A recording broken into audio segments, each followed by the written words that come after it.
In this video, we're sitting down with the world's #1 hiring expert and founder of Intertru AI, a revolutionary new AI product that's going to change the way businesses are hiring. What's your name?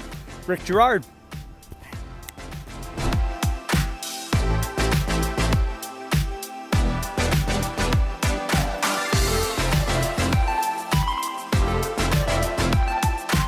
Dude, offices are just not worth it, bro.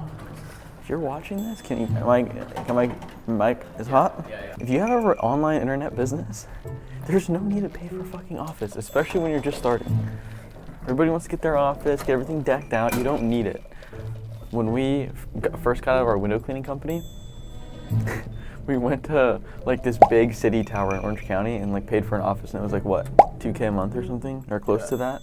It's just unneeded fixed cost in the business. Could just done everything from home. Hello. Hello. We're looking for Rick Girard.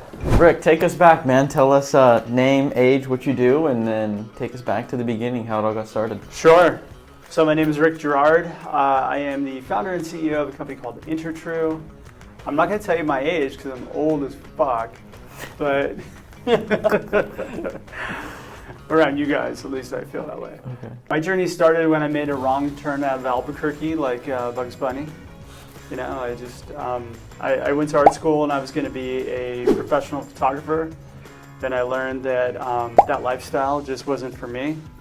The poor starving artist thing kind of sucked.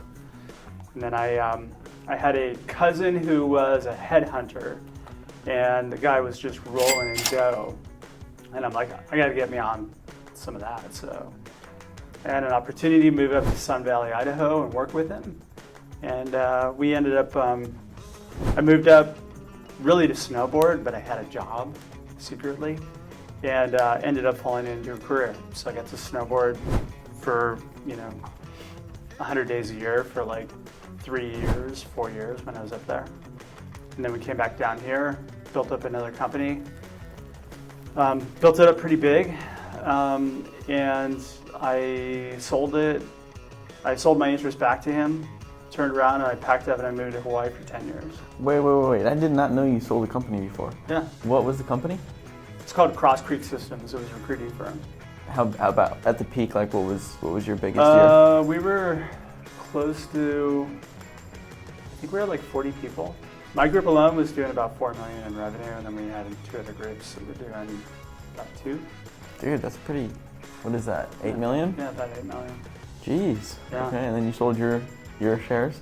Yeah, then I sold my Cashed interest out? back to my partner, and I packed up and moved to Hawaii. And I moved there to surf. 10 years of surfing. Yeah, See 10 some years of common surfing. trends here. Yeah, that's interesting. Nobody knows, well, a lot of people might not know that you have the biggest hiring podcast in the world. Yeah. Higher Power Radio. Look at that. So like, Right here, people definitely don't understand the importance of hiring in a business. No. I know we're still figuring it out. Yeah. We thought we were good, and then Sergio asked me, hey, like, how do you think you found all these people? And I was like, my gut. And, just getting kind of lucky. But like, That's exactly what it is being lucky in Yeah. the beginning. If people work out, it's purely luck. mm-hmm. Yeah. That's what it's felt like. Yeah. And so for those watching, can you explain the importance of one hiring into like maybe 3 simple things to look for in the interview and the hiring process to know if someone's going to be a good fit? So first off, you need to have a solid interview process. You need to have it's really easy to structure an interview process. Hey, we have a 4-step process. Starts with this call, then you move to this interview, then you come in and you do a skills-based interview, and then you meet with me, and we make you an offer if it seems like it's something you're gonna do well at, right? 4 steps. You could probably cut it down to 3 if you're a smaller company. And then setting the expectation and letting people know what the steps are. One of the things that I found was that when you have a process, it's outlined, and you tell people this is our process. Not we're going to meet you for coffee and we'll chat a little bit and we'll figure out if we like each other. Process breeds high performers. Like high performers want to be in a place where they know where you can show them how to win. They want to win. They want you to show them how to win. And your interview process is the one thing, like that's your first impression, right? Think of it like a date, because a lot of times when we interview, it's like you go on a speed date and you ask somebody to marry you. And so you have to be very selective in who you bring through that process. So phone screen, I understand that the person wants what we want, and I know I've got a high performer. Then I want to evaluate them for core value alignment. So we run principles of our core values within our company. So we have you first, dig deeper, beat you to the punch, and re-evolutionary. And so by the time I get to that point, my team is only interviewing 2, maybe 3 people at most, where they're doing skills-based assessments to get a hire. And then out of that, one shining star is going to come out of it, and boom, maybe 2. Maybe we make 2 hires. But it really keeps the level of performance within the team, that momentum going. And also, your team thanks you because they don't have to meet with some guy who this was, walk out of an interview going, this is a total waste of my time. Well, I'll just start off with, what do you feel like are the most essential skills that have led you to being a good entrepreneur? I just don't quit. I just fucking keep going, just power through. And I power through the pain. That's really what it boils down to. Even if it's 3 months of pain or a year of pain, you just have to power through it? Yeah, pretty much. So if you see the light at the end of the tunnel, I'm also very realistic in the fact that if there's really not a business, you got to pivot quickly too. So I know what I'm building right now with Intertru is hard because it's actually changing the way in which people think about hiring, because we've all got kind of preconceived notions about, there's no real, nobody knows how to hire. There's no real, it's all about luck, and people buy the premise that, hey, you just hedge your bets and hopefully you get lucky. And I don't believe that at all. So the messaging and kind of what we're going after is quite different and quite kind of adversarial to common knowledge. What drives you to be successful? It's funny because, for the first part of my career it was all about making money, man. I love to make money. Now I'm at this part of my career where it's about purpose. So what drives me is actually trying to create a better, I'm an entrepreneur. I love working with entrepreneurs.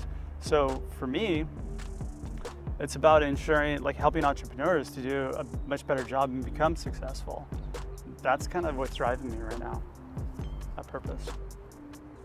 What's the most rewarding part of your job about being an entrepreneur? I don't have to answer to anybody but my co-founders. I work with a really, really strong team, and it took me a while to kind of cultivate them and get them on board. But that's the most rewarding part, is actually the 3 of us get together and we solve problems really well, and we get past them really well, really quickly. What is the most important skill to have as an entrepreneur in your opinion? Grit. I'm stealing that from somebody else, and I think I heard it, but no, I think it's just persistence and the willingness to do what other people won't do. Right now I'm cold calling people. I haven't done that in a very long time. I've always gotten referrals. I've had a referral business. I kind of am having a lot of fun with cold calling. And it's funny, the amount of people that have said, wow, it's really cool that you just cold called me because nobody cold calls anymore. And I'm like, yeah, I know, it's great, huh? So I've had some dicks, but other than that, it's been fun. Yeah. There's always somebody who's snarky about why you're calling them. So if you had to redo everything, start over again, would you do anything differently? No, because I feel like I've always lived my life in a different, we always have these, everybody has these boxes of okay, you go to school, you get a job, you make a bunch of money, and then you hopefully retire by the time you're 50 or whatever. I had kind of like, my life in the beginning was like, I fell into a career, but I worked really hard and I did really well, but I still lived my life. Like I still surfed a lot, I still did trips, I snowboarded, I did all the things that I really like to do, and I prioritized those things, and I lived I lived a pretty full life. Yeah, that seems to be a common theme with your life, is like, you didn't do what everyone else did, you just did what you wanted to do. Yeah. And you like exactly chose how you lived your life. Yeah. I'm like Colonel Sanders, man. Like, I think he started KFC when he was like 65. It's never too late to get back in the game. Exactly. Nah. Yeah. Exactly. What advice would you give somebody who's watching this that's interested in starting a business or entrepreneurship? Well, I mean, first bit of advice I would give is, you know, you really got to ask yourself if you're really cut out for it. You know, are you a builder? Because one common theme that I found about almost every entrepreneur is like, they love to build shit.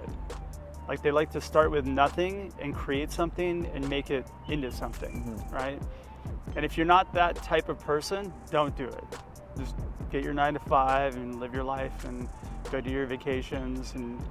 But if you're not willing to, like, if that's not something that's deeply rooted in you that you have to do, don't do it.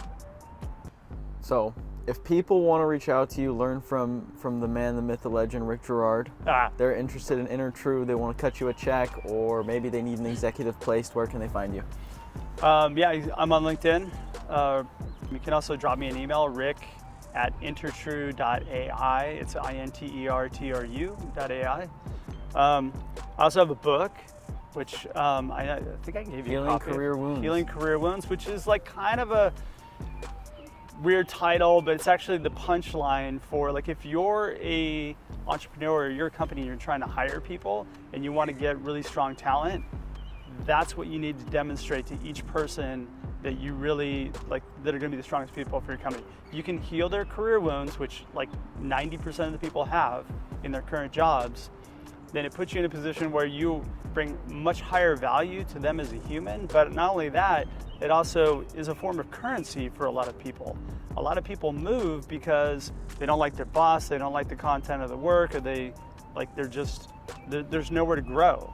And if you can provide that for them, that's probably the strongest form of currency or compensation that you can give a person. We'll put all that info in the description below. You can buy his book, you can shoot him an email.